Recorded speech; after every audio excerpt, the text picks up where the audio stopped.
Lucas 24, meus irmãos. 23, perdão.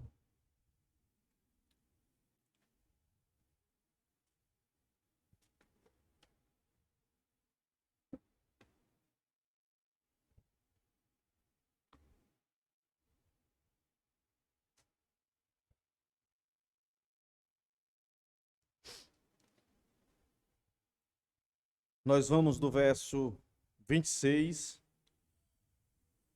ao 43, irmãos. Não, sem problema, sem problema. Você não. Vira só um pouquinho aqui o ventilador para lá, ó. Para lá. Que está em cima aqui.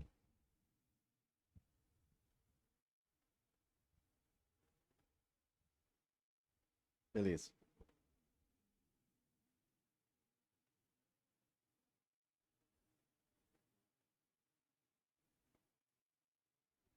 Lucas 23, do verso 26 ao 43, irmãos. Texto bastante conhecido dos irmãos. Vamos ler o texto e que o Senhor nos dê a graça de compreender. Aqui esse texto que eu vou chamar de a via dolorosa e a crucificação de Cristo. Vamos ler o texto, meus irmãos. Enquanto o conduziam, eles agarravam um cirineu chamado Simão, que vinha do campo, e puseram-lhe a cruz sobre os ombros para que a levasse após Jesus. Uma grande multidão de povo seguia, e também muitas mulheres, que batiam no peito e lamentavam. Porém, Jesus, voltando-se para elas, disse: Filhas de Jerusalém, não chore por mim. Chorem antes por vocês mesmas e por seus filhos, porque virão dias em que se dirá: Bem-aventuradas as estéreis, que não geraram, nem amamentaram. Nesses dias dirão aos montes: Caiam em cima de nós, e às colinas: Cubram-nos. Porque se isto é feito com a madeira verde, o que será da madeira seca? E também eram levados outros dois, que eram malfeitores, para serem executados com Jesus. Quando chegaram ao lugar chamado Calvário, ali o crucificaram, bem como os malfeitores, um à sua direita, outro à sua esquerda. Mas Jesus dizia: Pai, perdoa-lhes, porque não sabem o que fazem. Então, para repartir as roupas dele, lançaram sortes. O povo estava ali, observava tudo. Também as autoridades zombavam e diziam: Salvou os outros, que salve a si mesmo, se é, de fato, o Cristo de Deus, o escolhido.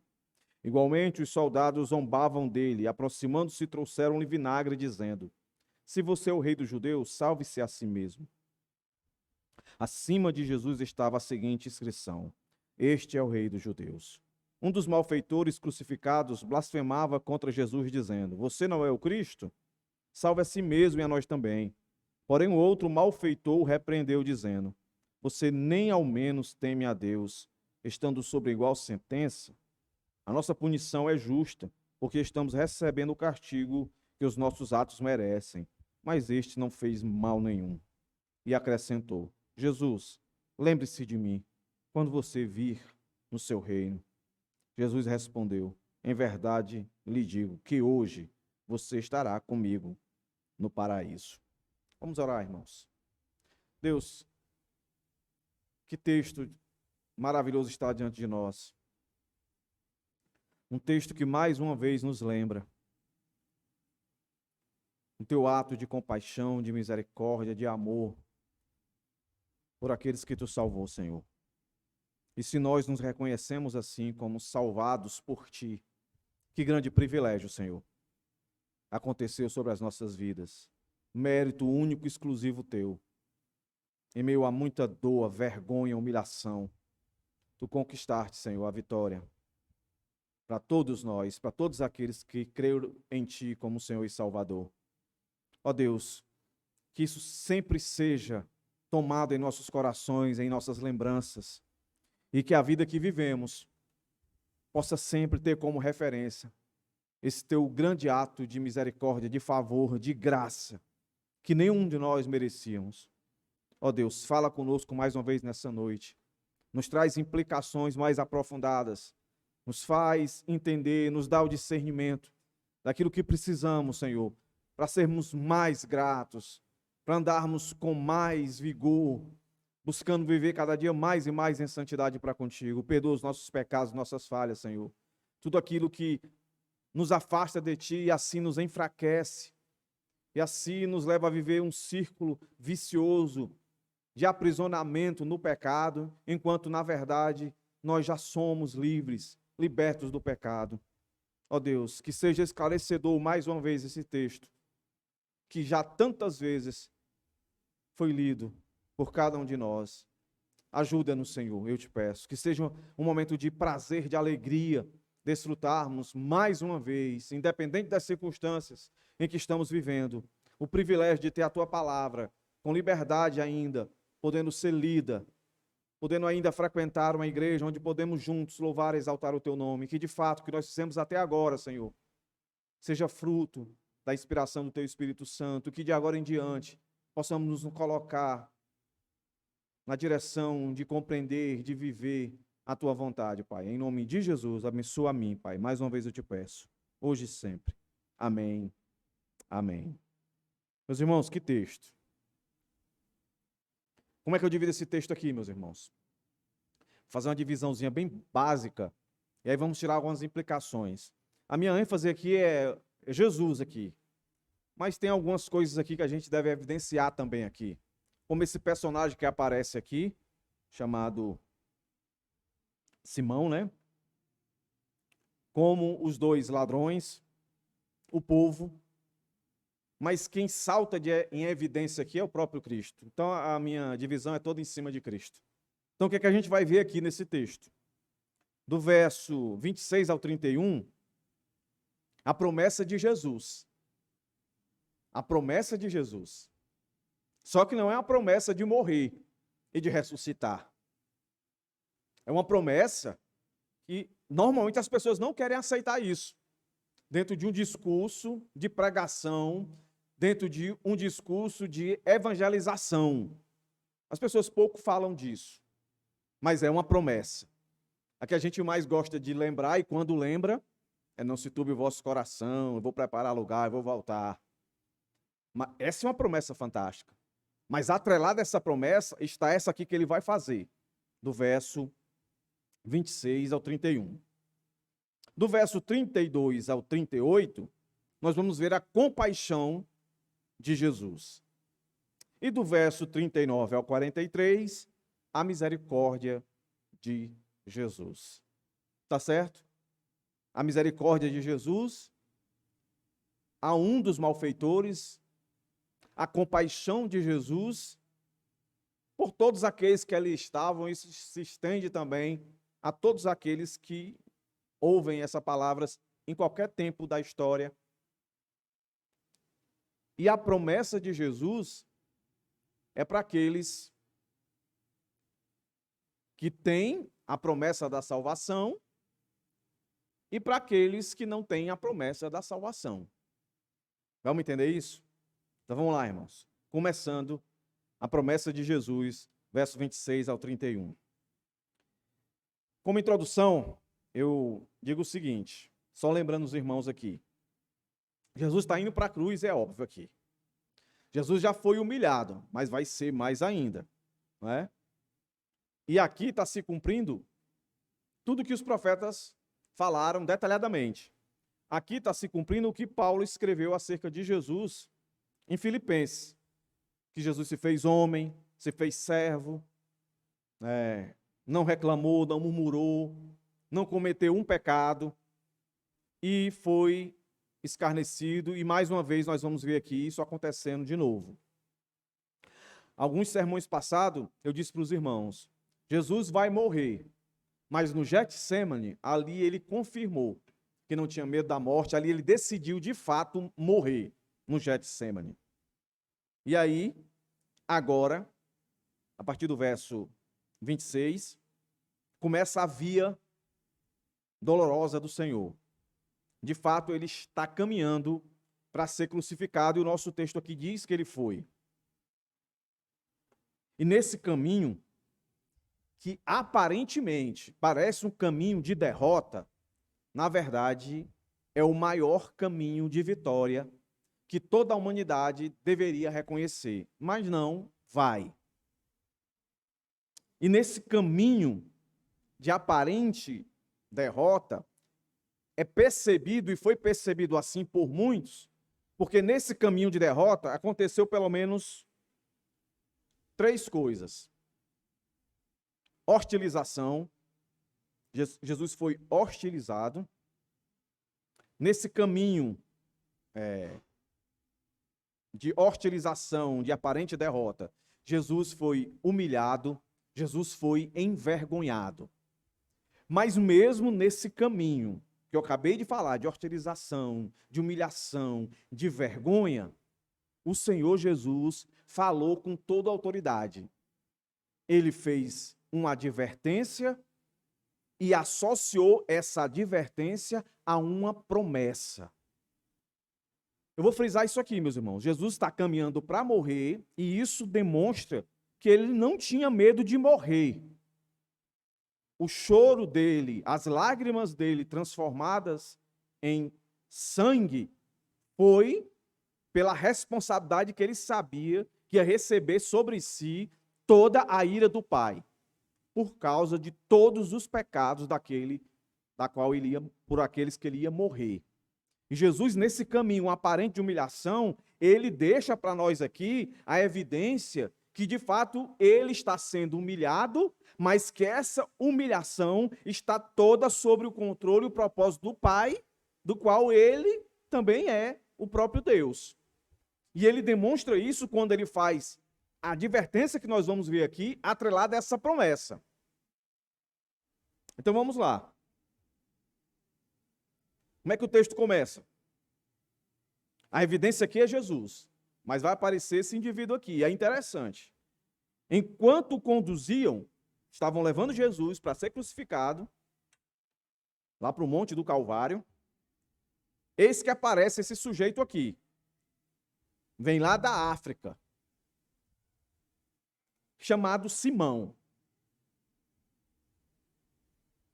Lucas posiciona esse indivíduo aqui e diz que vinha do campo e puseram-lhe a cruz sobre os ombros para que levasse após Jesus. Alguns comentaristas, historiadores vão dizer que o motivo de os soldados delegarem, ou melhor dizendo, ordenarem que esse indivíduo pegasse a cruz de Jesus para carregar, os historiadores vão dizer que o motivo seria Jesus já tinha sido muito surrado, meus irmãos. Jesus já estava assim exaurido em suas forças.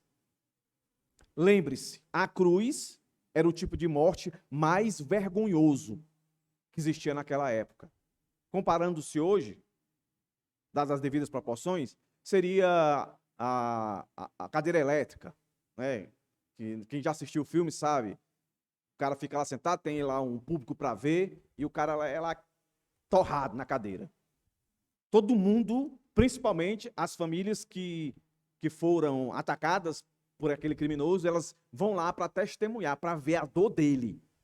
Então, se ele morresse antes de chegar na cadeira, então, vamos dizer assim, perdia a graça. As pessoas queriam ver ele sofrer.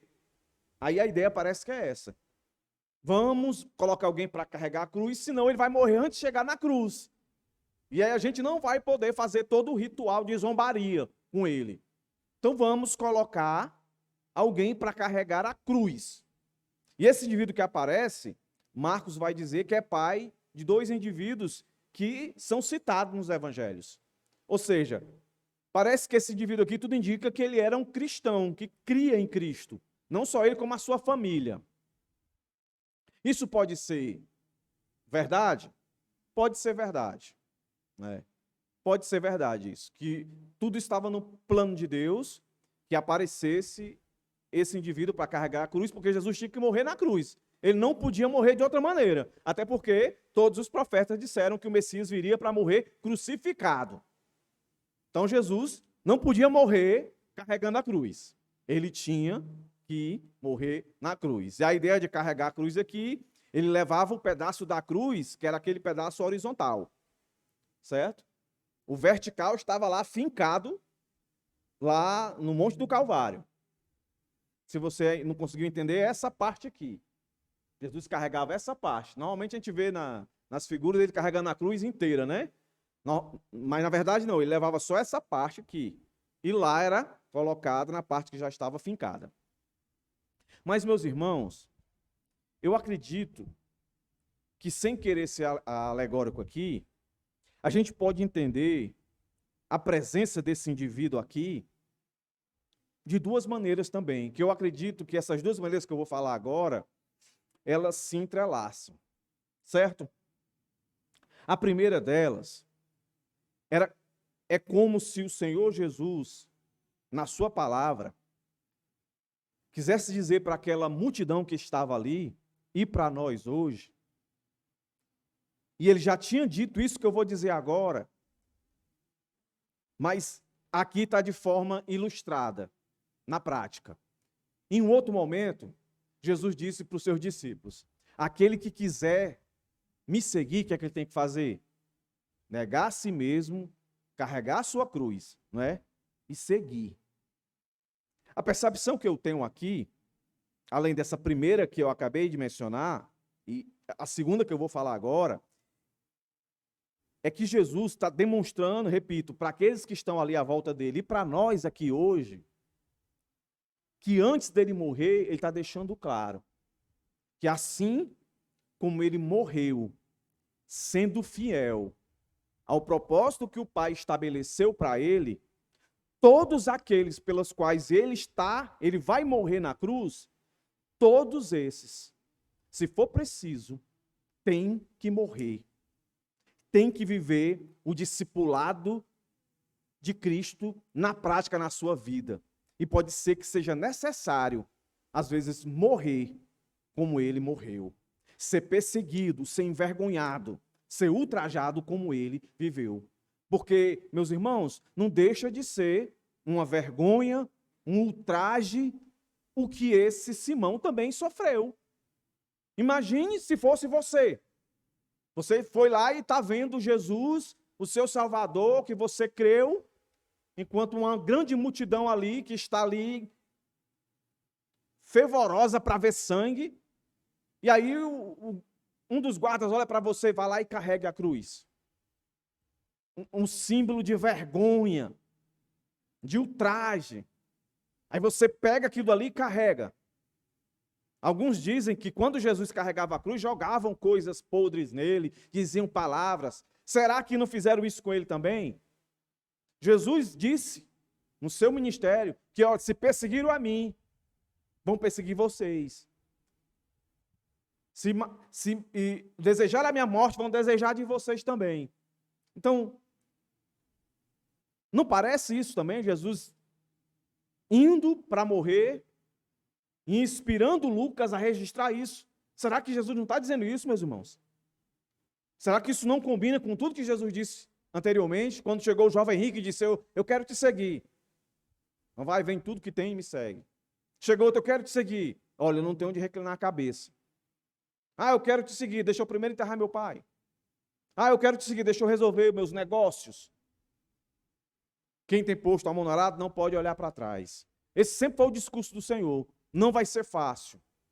Não vai ser fácil. Eu consigo perceber isso aqui sem querer ser alegórico. É a ideia, é um exemplo aqui do verdadeiro discipulado cristão. A segunda coisa que eu também vejo aí, como eu disse, que entrelaçona a outra, é o símbolo da nossa condenação. É como se Jesus estivesse querendo dizer para aquela multidão e para nós aqui, ó, quem de fato deveria levar essa cruz até o fim e subir nela e ser morto nela, seriam cada um de vocês. Ou seja, Simão aqui seria um representante dos pecadores. Seria o meu representante, seria o seu representante. Entendeu aí, irmãos? É como se o texto quisesse dizer para nós, olha aí, ó, era para ser eu, você, que era para carregar essa cruz e chegar lá e morrer. Mas Cristo fez isso por nós. Ele levou um pouco de tempo, mas depois Cristo assumiu, porque aquela era a cruz dele. A nossa é outra. A nossa cruz é a cruz de renúncia. A cruz de Cristo ali é de carregar os nossos pecados, morrer por cada um deles. É assim que eu entendo isso aqui. Então você pode juntar as três. Jesus não poderia morrer carregando a cruz, mas eu vejo que é muito mais importante a gente entender. É Jesus dizendo para nós, olha, me seguir não será fácil. Mas não tenha medo, não é para ficar com medo não. Você vai ter que carregar a sua cruz. Você tem que entender que essa cruz você deveria levar até o fim. E morrer na cruz pelo seu pecado. Mas como isso seria impossível, só é possível morrer pelo pecado de alguém que não tem pecado. Então tem que ser eu. É a parte que eu entro, Jesus. Mas depois que vocês crerem em mim, o mundo vai odiar vocês. Então meu discipulado é ser realista com vocês. Vocês mereciam morrer na cruz e receber a ira do Pai, mas eu recebi por vocês. Mas a ira do mundo, vocês vão ter que viver na pele. E se por acaso a ira do mundo matar o corpo de vocês, não se preocupem, porque a minha vitória, na minha luta com o Pai, vai trazer vocês de volta. Amém, irmãos? É isso. E aí o texto continua. Aí o Senhor faz a advertência. E olha que interessante. O contexto de onde o Senhor faz a advertência e logo em seguida ele linka com a promessa. Olha aí, ó. Uma grande multidão, verso 27, de povo seguia. E também, aí Lucas coloca aqui, um grupo de mulheres. E essas mulheres, elas seguiam nesse caminho em uma maneira de lamentação. A gente vê isso pelo registro de dizer que elas batiam no peito, não é? Chorando. Aí Jesus, vendo isso, volta-se para elas e diz, olha a advertência que Jesus diz aí. Jesus não vai dizer assim, muito obrigado pela empatia de vocês, muito obrigado pela sensibilidade de vocês, muito obrigado por esse calor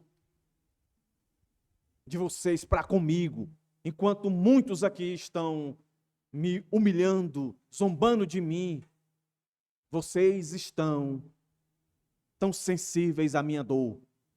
Jesus não diz isso. Vem a advertência. Olha o que Jesus vai dizer, ó. Filhas de Jerusalém, não chorem por mim. Chorem antes por vocês mesmas e por seus filhos. Olha aí, irmãos. Qual é a situação aqui? Provavelmente Jesus já está carregando a cruz de novo. Está lá todo arrebentado. Muita gente gritando, zombando dele. Imagina aí. Aí, no meio, algumas mulheres, e Lucas sempre gostou de registrar. O ministério de Jesus ele teve o apoio de muitas mulheres. Mulheres que financiavam, né, a luta, o ministério de Jesus. Sempre Jesus teve envolvimento ali na bênção das mulheres. Mas aqui em especial são mulheres gentias. Ele fala aqui, não chore, filhas de Jerusalém. Então, provavelmente, essas mulheres aqui não eram mulheres que creram nele como um Messias. Eram mulheres que olhavam para ele, mas entendiam, assim como Pilatos, entendiam que ele estava sendo injustiçado. Entendiam que ele não merecia passar por aquilo. Veja bem, nem todo mundo que reconheceu uma injustiça feita a Jesus, reconheceu Jesus como seu Salvador. Lembre-se, Lucas deixou bem claro a insistência de Pilatos em dizer que não via culpa nenhuma no Senhor. Essas mulheres, por serem filhas de Jerusalém, quando ele cita assim, provavelmente muitos comentaristas dizem que elas não eram cristãs, elas não creram em Cristo.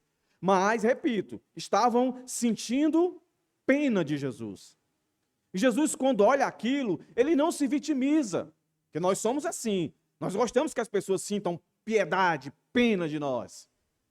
Ó dia, ó azar. Né? A gente acha que o nosso sofrimento é o maior do mundo. E quando aparece alguém para dizer, ô, coitadinho, aí a gente se desmancha todinho. Né? Não é assim, é só eu que faço isso. Eu estou meio doente lá em casa, eu fico todo carente. Aí quando a minha mulher olha para mim, ou meu filho, traz um copo d'água, eu me sinto tão... Não é para ser assim não, entendeu? A gente tem que lutar com as dificuldades. Jesus não entra em autopiedade. Ele tira essa advertência, é uma advertência seríssima. Ele não se comove com o sentimento daquelas mulheres. Ele respeita, sim, mas parece para muitos que é um desrespeito. Quando Jesus diz isso que ele diz aqui. Vocês não deviam chorar por mim. Vocês deviam chorar pelos filhos de vocês. O que é que ele está querendo dizer com isso? Pensa aí na situação.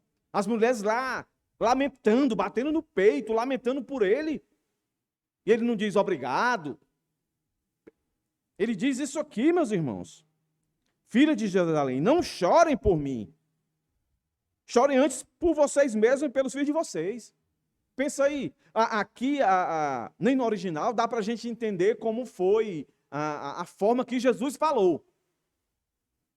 Se fosse talvez eu falando, na situação que Jesus estava, talvez eu falasse assim, em vez de ficar chorando por mim, devia ser chorada por vocês mesmos, pelos filhos de vocês. Espera. O que é que vai acontecer? Espera não. Entendeu? Eu ia falar assim, bem, todo rasgado, todo moído. Não sei como foi que Jesus falou, só sei que Jesus falou isso aqui. E aí, atrelado a isso, meus irmãos, Jesus faz link à promessa. Está aqui a promessa. Qual é a promessa aqui? Promessa de ira, de juízo final, de condenação, meus irmãos. Jesus traz à tona de novo aquilo que ele já falou no mínimo 6 vezes antes dessa. Essa aqui parece que é a 7ª vez que o Senhor lembra isso. O que é que o Senhor está lembrando aqui? Olha para o texto aí, ó. Aqui é a promessa, ó. Porque virão dias em que se dirá, bem-aventuradas as estéreis, que não geram nem amamentam. Nesses dias dirão aos montes, caiam em cima de nós, e às colinas, cubra-nos. Olha o que Jesus está dizendo. Jesus está profetizando aqui de novo a destruição de Jerusalém no ano 70. Mais uma vez, Jesus está chamando a atenção aqui. Eu vou parafrasear para os irmãos entenderem melhor. Não tenham pena de mim, não. Não tenham pena de mim. E essas palavras de Jesus dizendo, eu tenho compaixão de vocês, por isso eu vou advertir e vou lembrar vocês. Olha aí, aquele que parece que está sendo derrotado, aquele que está sendo humilhado, envergonhado, na verdade, ele é o Rei Todo-Poderoso, ele tem tudo sob controle. A palavra dele é a final. Ele diz, olha, eu já avisei, daqui a um tempo, esse mesmo Império Romano, que decretou a minha morte, que está fazendo isso comigo, ele vai deixar isso mais firme mais adiante. No próximo verso. Está fazendo comigo, vai fazer com vocês, com os filhos de vocês. Então, o meu conselho, a minha advertência, que é um conselho, chorem por vocês e pelos filhos de vocês, porque quando isso for acontecer, isso que esses dias que virão acontecer, e lembra quando nós pregamos aqui sobre a volta de Jesus, né, os sermões escatológicos, lá de Mateus 24, que diz que ia acontecer coisas fenomenal, que as pessoas iam ficar apavoradas, e Jesus disse para os seus, quando isso começar a acontecer, fujam, porque o negócio vai ser sério. Aí lembra como foi a destruição? Nós falamos sobre isso. Foi uma carnificina. Muitos judeus, esses aqui que estavam aqui, morreram. Muitas mães comeram seus filhos pela escassez de comida, que foi uma represália do rei Vespasiano, depois seu filho, Tito. Então, foi um momento muito difícil, Jesus está lembrando aqui. Jesus está dizendo, olha, vai ser tão difícil que eles vão querer tirar a própria vida. E como aconteceu lá em Mateus 24, o que Jesus está dizendo aqui tem uma dupla realização. Aconteceu no ano 70 de fato, mas Jesus diz algumas coisas aqui, como por exemplo, que vão desejar que os montes caiam sobre eles e tal, que é um linguajar muito parecido com o que está lá em Atos, quando Pedro começa a explicar aquele movimento que aconteceu em Atos 2, e ele cita Joel, e aí a outra parte que ele cita de Joel ainda não se cumpriu, que é as estrelas, o sol, aquela coisa toda, e que muitos vão desejar morrer e não vão conseguir, aponta para um juízo ainda muito maior. Porque esse juízo aqui, a priori, que Jesus está declarando para essas mulheres, é o juízo que é produzido por Deus pelas mãos dos imperadores romanos. Mas o outro que implica aqui para o futuro que nós estamos esperando é o próprio Deus na pessoa de Cristo que vai executar. Então, o Senhor diz para essas mulheres que estavam lá batendo no peito, chorando com pena dele, ele diz, olhem, chorem por vocês e pelos filhos de vocês, eu aconselho. Não tenham filhos não, porque vai ser difícil. E aí o verso 31, ele ratifica essa dificuldade. Ele diz assim, porque se isto é feito com a madeira verde é ele, Jesus. Madeira verde. O que será da madeira seca? Jesus está usando uma analogia aqui que eles entendem. Quem é do interior sabe disso. Qual é a madeira mais fácil de queimar? É a madeira seca ou é a madeira verde? Esses incêndios que estão acontecendo. Aconteceu agora um recente aqui no Parque do Cocó, Fortaleza, Ceará. O que foi que estava queimando ali? Era árvores verdes ou árvores secas? Normalmente, árvores secas. O estrago maior é sempre em árvore seca. A árvore seca está propícia para pegar fogo. Árvore verde, não. Não justifica ela pegar fogo. É o caso de Jesus. Jesus é a ave verde. Ninguém bota fogo em ave verde. Não faz jus isso. Ninguém vai tocar fogo em árvore verde. Então Jesus está dizendo assim, ó, se fizeram isso comigo, que não faz sentido, quanto mais vocês, que são um bando de pecador, que estão prontos para o fogo, desde o momento que a gente nasce, que a gente vem a esse mundo, a gente está verdinho, pronto para ser queimado, para ser jogado no inferno. Se Cristo não vem sobre nós e nos torna verde, usando aquela analogia, ou seja, justo, para que Deus, quando venha na sua ira, ele olha assim, não, isso aqui é verde, não vou tocar fogo, não vou mandar para o inferno. Ah, isso aqui é seco, ah, isso aqui eu vou mandar para o inferno. Entendeu aí a analogia? Jesus está dizendo aqui, ó, eu, que não merecia, o Império Romano está fazendo isso comigo, imagine com vocês o que ele vai fazer. Então, se eu fosse vocês, olhando já para essa catástrofe, entendesse também que depois dessa catástrofe virá uma muito maior quando eu voltar. Ele não disse isso para Pilatos? Eu vou voltar. E quando eu voltar, vai ser diferente. Então, aqui, Jesus está fazendo o que ele costumava sempre fazer, trazendo uma ideia prática de algo que já foi experimentado na história, que foi impérios massacrando, cataclismas acontecendo. Então, todas as vezes que eu, vê um maremoto, um terremoto, atentados terroristas, nada mais é Deus nos lembrando. Ira maior acontecerá no mundo. Porque tudo isso que eu falei aqui pressupõe de ira, de algo revoltoso contra a humanidade. Mas quem está mais revoltoso contra a humanidade é o seu Criador, e ele virá. É como se Jesus estivesse lembrando elas aqui de novo. Eu sou a oportunidade para que vocês se arrependam. E que eu dê livramento, porque o Senhor deu livramento para os seus. A maioria dos seus, o Senhor deu livramento. E aqueles que o Senhor aparentemente não deu livramento, é porque o Senhor tinha chamado para um propósito de pregar o seu evangelho. Mas o texto lá de Mateus deixou bem claro que o Senhor disse, olha, fujam. Quando começar a acontecer isso aqui, fujam. Aí aquela ideia que eu disse para os irmãos de não existir negócio de arrebatamento secreto, entendeu? De na hora que o negócio pegar, mesmo assim, valendo, o Senhor vai tirar a igreja confortavelmente, não. Lembra aí de Simão. O discipulado verdadeiro de Cristo é nós resistimos o mundo vem para cima de nós, meus irmãos. A coisa já está começando a ficar vermelha para nós aqui, na América. E aí vamos para o nosso terceiro ponto. Ou nosso segundo ponto. A compaixão de Jesus. No meio de tudo isso, dessa advertência, dessa promessa, Jesus mostra a sua compaixão, meus irmãos. Como ele é compassivo.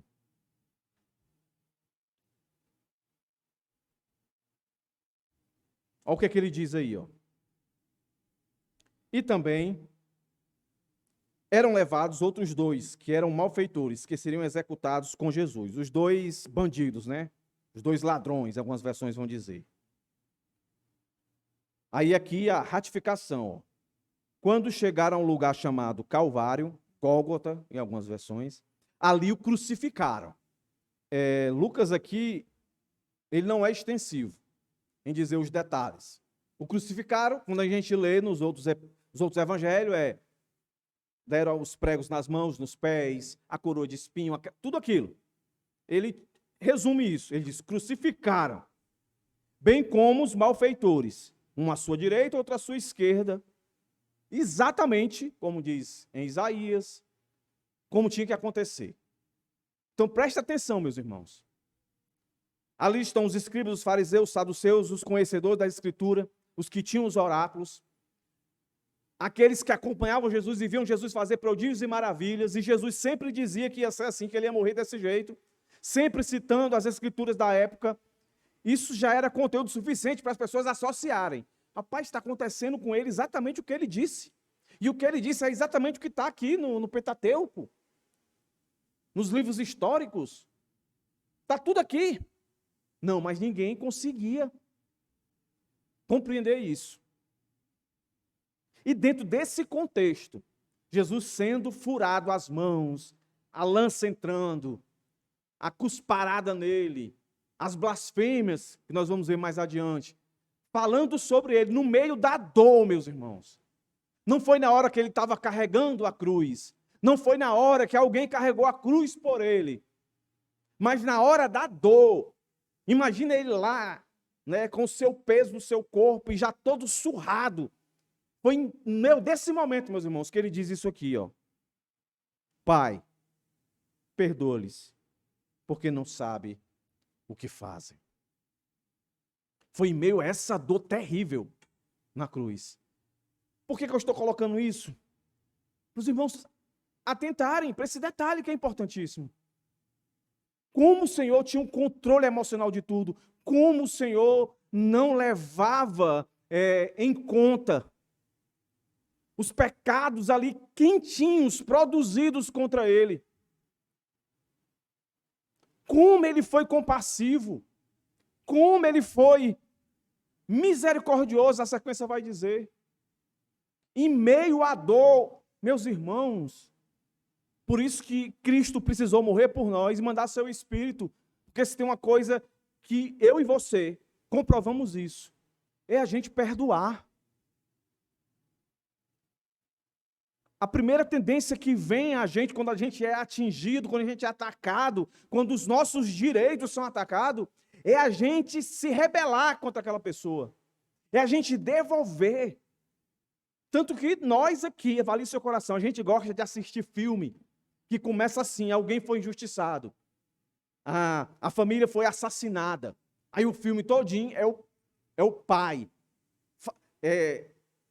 fazendo vingança contra a morte dos filhos. Eu não sei você, né? Acho que é só eu, que acontece só comigo isso. Que eu fico às vezes vibrando. Vai, corta a cabeça dele agora, faz igualzinho que ele fez com teu filho, com a tua filha, a gente fica assim. Vai! Quer fazer pior. Aí depois a gente pensa, não pode ser assim. A gente não faz isso na prática, mas dentro da gente, Quando alguém faz algo com a gente, que a pessoa fez errado mesmo, e às vezes a pessoa nem fez errado, a gente sente, quanto mais quando faz errado mesmo, aí que a gente sente mesmo. Onde a gente quer. Aí Jesus aqui está sofrendo ali naquela hora, meus irmãos. Está ali diante dele, a turma. Imagine os olhares dos soldados, dos outros que disseram, solta Barrabás, nós queremos é ele. Vai, sai daí, sai daí. E aí ele está lá todo rasgado. E ele diz isso aqui: Pai, perdoa-lhes, porque não sabe o que faz. Olha aí o pronome que ele usa: Pai, perdoa-lhes. Alguém pode dizer assim, pastor, tem que ser literal aí. Esse lhes aí não é para nós. Esse lhes aí é para os soldados, é para os saduceus, os escribas, os fariseus. Tá certo.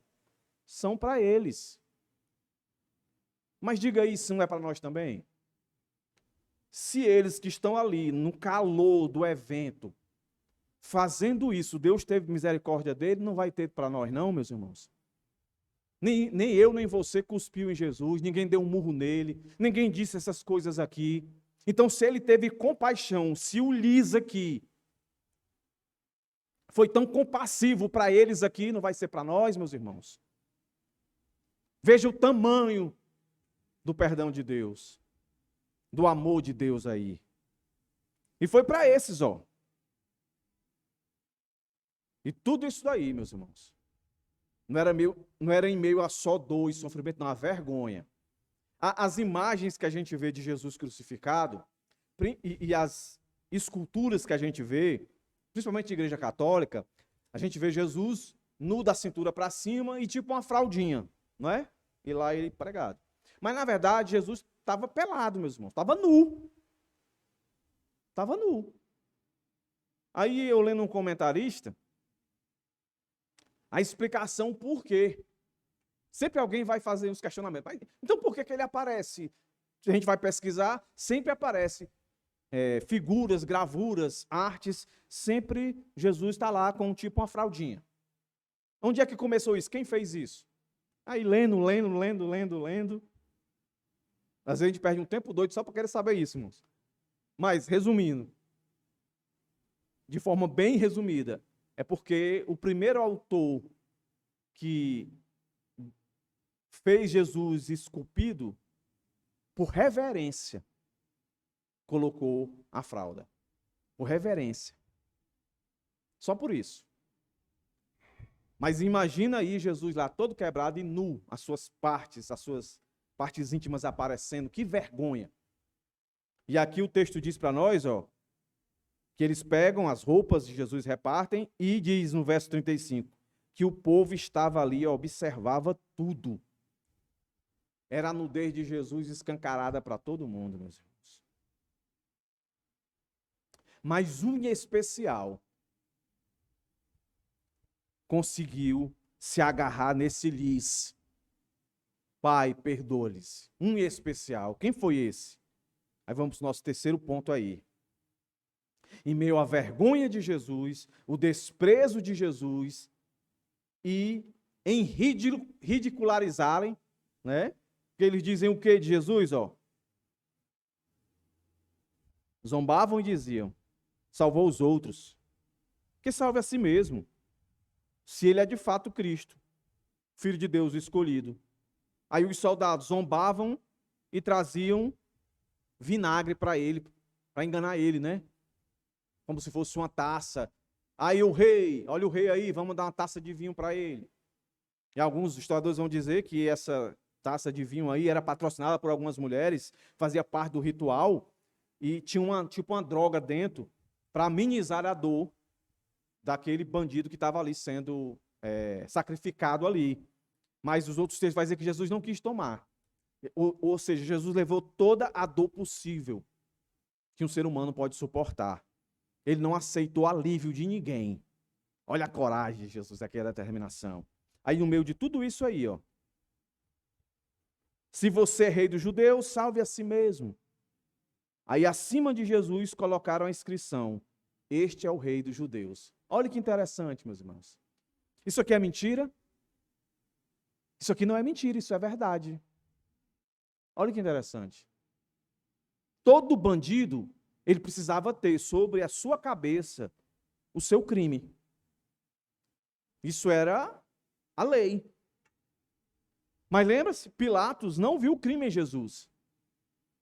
E Pilatos fez questão de colocar isso aí, mas Pilatos fez questão de colocar isso aqui, este é o rei dos judeus, não porque ele acreditava que era, mas para zombar dos gentios, dos fariseus, dos escribas.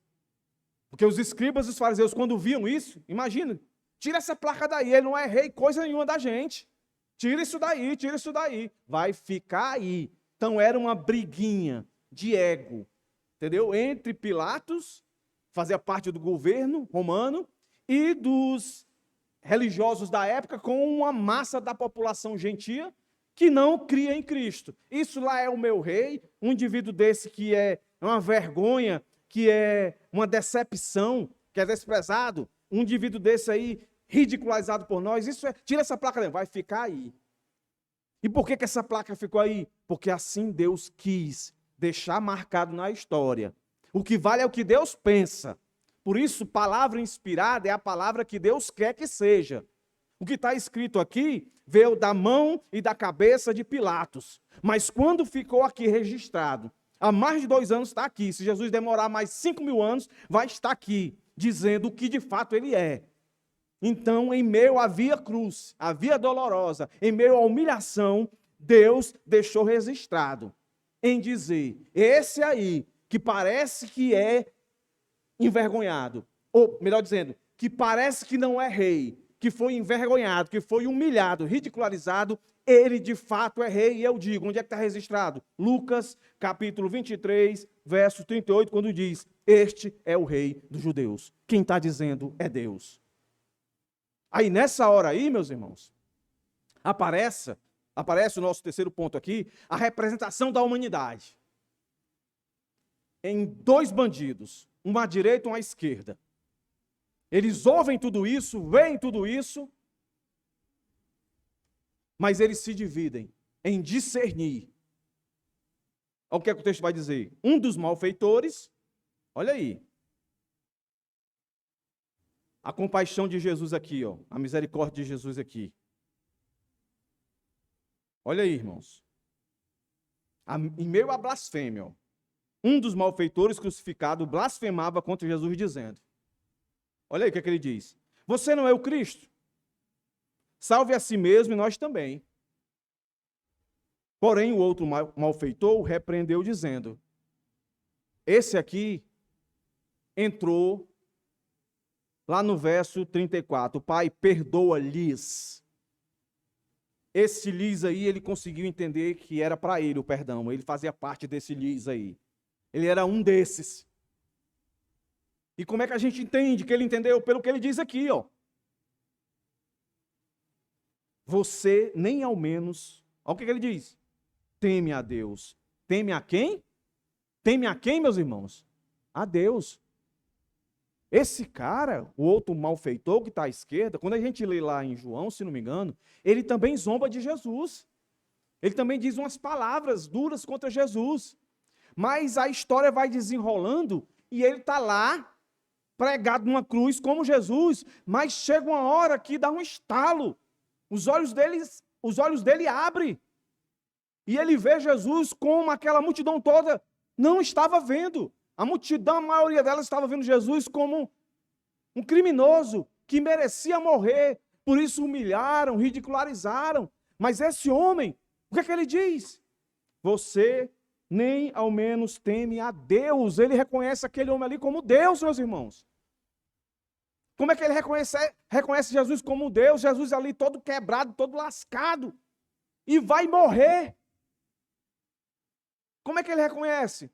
Porque a graça e o perdão de Deus veio sobre ele. Por que o outro não reconheceu? Porque a graça e o poder não veio sobre ele, ele não temeu a Deus. Ele não temeu a Cristo. Ele, o primeiro, ele faz o que muitos fazem. O que ele fez, esse cara? Ele demonstrou arrogância, soberba e autoritarismo. Ele demonstra isso como? O primeiro, quando ele diz isso aqui, ó. Você não é o Cristo? salve a si mesmo e a nós também. Qual é a salvação que ele quer? É do pecado e da ira de Deus sobre a cabeça dele? Não, ele quer a salvação ali, naquele momento, naquela hora. Ele quer sair da cruz, ele quer ter o perdão dos crimes que ele cometeu de fato. Ele quer o Jesus ali a hora, ali naquela hora. Ele mostra o seu autoritarismo mandando em Jesus. Ó, sai daí da cruz e depois resolve o nosso problema. Aí sim, depois que tu fizer isso, aí eu vou acreditar. Mas vai acreditar em quê? Que Jesus é o Filho de Deus? Não. No máximo que ele ia acreditar que Jesus tinha um poder ali. Mas ele ia continuar levando a vida dele. Por quê? Porque a salvação de Cristo, ela não veio para mudar o nosso externo. Ela veio para mudar o nosso interno. Mudar a nossa natureza. A dele não foi. A do segundo foi. Porque só com a natureza transformada é que o indivíduo pode ver em meio na penumbra aquilo que aparentemente parece ser algo que vai ser facilmente destruído. Onde é que tem rei aqui? Onde é que tem senhor aqui? Onde é que tem profeta aqui? Só consegue ver aquele que teve a sua natureza mudada. E esse cara viu. E ele vai e acrescenta. Olha aí o que é que ele pede. Ele reconhece o pecado dele, ele sabe que merece morrer na cruz, irmãos. Ele não pede a Deus como primeiro para o Senhor livrar ele da cruz ali. Olha o que ele diz. Jesus, lembre-se de mim quando você vier no seu reino. Meus irmãos, pensa aí por um segundo. Aonde foi que esse cara ouviu falar do reino de Deus? Ele deve ter ouvido. Mas ele não teve o privilégio de ouvir o que muitos ouviram quando Jesus sentou no monte, lá nas bem-aventuranças e começou a ensinar.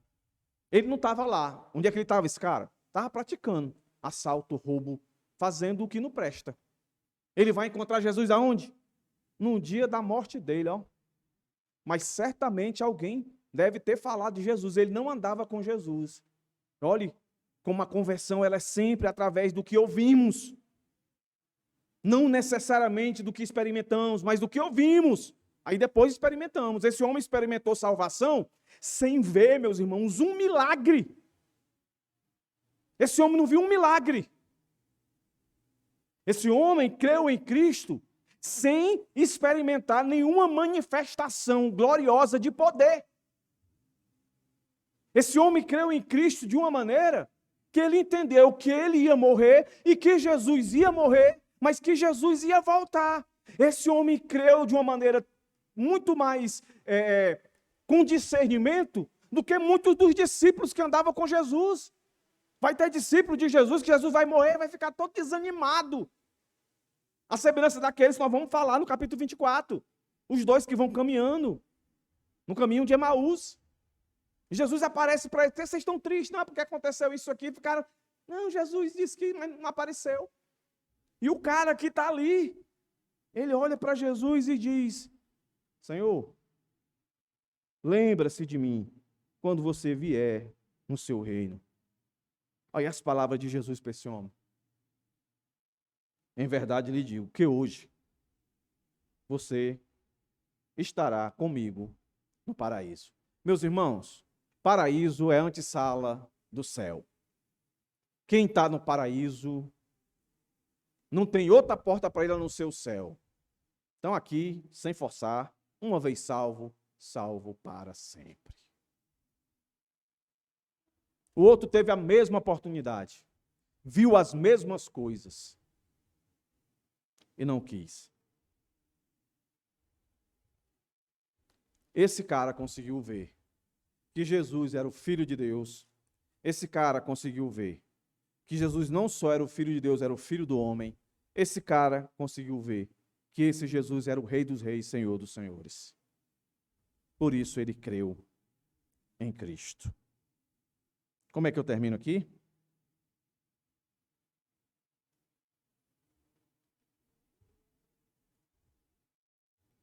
Meus irmãos, que vocês nunca esqueçam Jesus morreu pelos nossos pecados.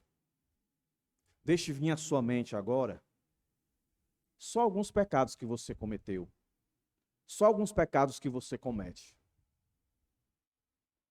Por esses pecados, Jesus já morreu. Então isso deve nos levar a ter um senso de gratidão igual, pelo menos igual, ao desse homem aqui. Esse homem aqui, ele reconheceu o quanto o pecado dele ofendeu a Cristo e o quanto ele merecia a perdição, o inferno. Mas ele, diferente do primeiro, que se mostrou tão arrogante, soberbo e autoritário, esse mostrou temor, humildade e reverência. Como é que eu e você, na nossa vida, conseguimos demonstrar o nosso temor, a nossa humildade e a nossa reverência ao Senhor? É obedecendo a Ele. E como é que eu demonstro essa obediência a Ele? Se você é casado, sendo um bom marido, sendo uma boa esposa. Se você é filho, sendo um bom filho. Se você é cristão, sendo uma boa ovelha, amando a igreja, sendo sensível às dores, às dificuldades, não só daqueles que são seus irmãos na fé, mas da comunidade como um todo. Jesus, quando disse, Pai, perdoa-lhes, porque não sabe o que faz, ele estava falando por todos, para todos. Segunda coisa, meus irmãos. Aquilo que nós vimos no começo do nosso texto. No verso 26, quando aparece o Simão. Nunca esqueça isso que eu coloquei para os irmãos aqui. O Simão representa eu e você. O Simão representa dizer que o evangelho ele tem custo. Ele exige sacrifício. O evangelho também mostra para a gente que a gente, por lógica, deveríamos ter sido mortos, cada um na cruz, pelos nossos pecados, e ter sido banido da presença de Deus. Mas por misericórdia e favor e graça, abundante graça, o Senhor fez aquilo que nós não poderíamos fazer. Por nós, ele foi chicoteado, como diz Isaías, para que pelas suas feridas fôssemos sarados.